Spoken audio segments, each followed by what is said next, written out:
ఓం శ్రీ పరమాత్మనే నమః. శ్రీమద్భగవద్గీతలోని 4వ అధ్యాయంలో జ్ఞాన కర్మ సన్యాస యోగంలో చెప్పబడుతున్నటువంటి 8వ శ్లోకంలో స్వామివారి పలుకులను విందాం. పరిత్రాణాయ సాధూనాం వినాశాయ చ దుష్కృతాం ధర్మ సంస్థాపనార్థాయ సంభవామి యుగే యుగే అన్నారు స్వామి. ఏం చెప్తున్నారు? సాధూనాం అంటున్నారు. సత్పురుషుల యొక్క పరిత్రాణాయ, వారిని పరిరక్షించడం కొరకు. ఎవరైతే సత్పురుషులు ఉన్నారో వారిని సంరక్షించడం కొరకట. దుష్కృతాం, దుష్టుల యొక్క, దుర్మార్గుల యొక్క, వినాశాయ, వినాశనం కొరకు, వాళ్ళల్లో ఉన్నటువంటి చెడుని ఖండించటం కొరకు, ధర్మ సంస్థాపనార్థాయ, ధర్మమును సుస్థిరం చేయడం కొరకు,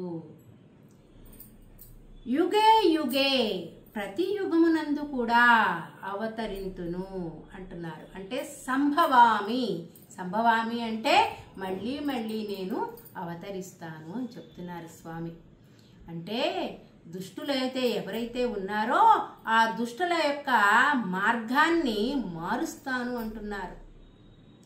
మరియు సత్పురుషులను సుస్థిరపరుచుకుంటాను అంటున్నారు.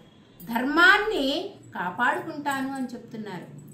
సత్పురుషులను పరిరక్షించుటకును, దుష్టులను రూపుమాపుటకును, ధర్మమును సుస్థిరమనర్చుటకును నేను ప్రతి యుగమునందు కూడా అవతరిస్తాను అని చెప్తున్నారు స్వామి.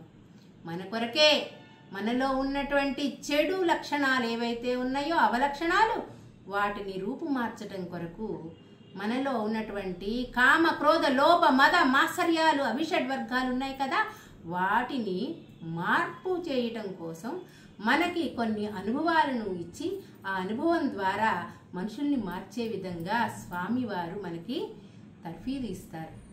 ఈ విధంగా స్వామి మన కోసం మళ్ళీ మళ్ళీ ఈ భూమి మీద అవతరిస్తాను అని చెప్పి చెప్తున్నారు.